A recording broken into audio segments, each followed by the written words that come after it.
ఒకప్పుడు అడవిలో ఒక చిన్న కోతి ఉండేది. ఆ కోజు అది గ్రామం దగ్గర తిరుగుతుండగా ఓ వైద్యశాల కనిపించింది.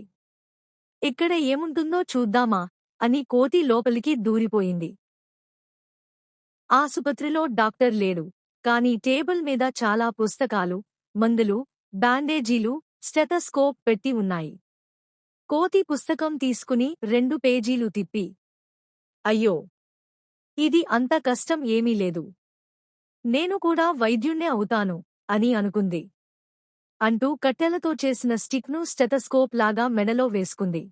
కాస్త సేపటికి ఒక నక్క దగ్గు వస్తూ వచ్చింది. డాక్టరుగారు, నా కండ పెగిలింది అంది.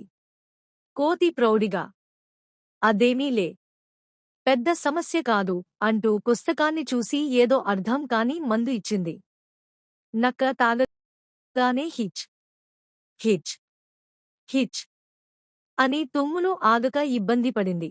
తర్వాత మేక వచ్చింది. డాక్టరుగారు, నా కాలు నొప్పిగా ఉంది అంది. కోతి వెంటనే పెద్ద బ్యాండేజ్ తీసుకుని, కాలు కాదు, మేక తలను కట్టేసింది. మేక ఏం చెప్పుకోలేక మే మే అని గోడకు తగులుకుంటూ బయటకు వెళ్ళిపోయింది. కొంతసేపటికి అసలైన డాక్టర్ వచ్చాడు.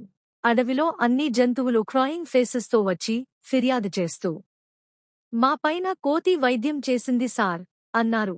డాక్టర్ కోతిని చూసి, బంగారు, పుస్తకం 2 పేజీలు చదివితే వైద్యం రాదు, మొదట నేర్చుకోవాలి.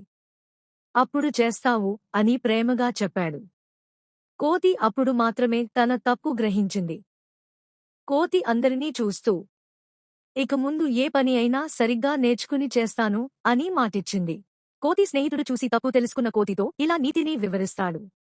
నీతి: పూర్తిగా తెలియకుండా చేసే పని ఎప్పుడూ తప్పే, మొదట నేర్చుకుని తర్వాత చేయాలి. విన్న కోతి సారే అని తల ఊపింది.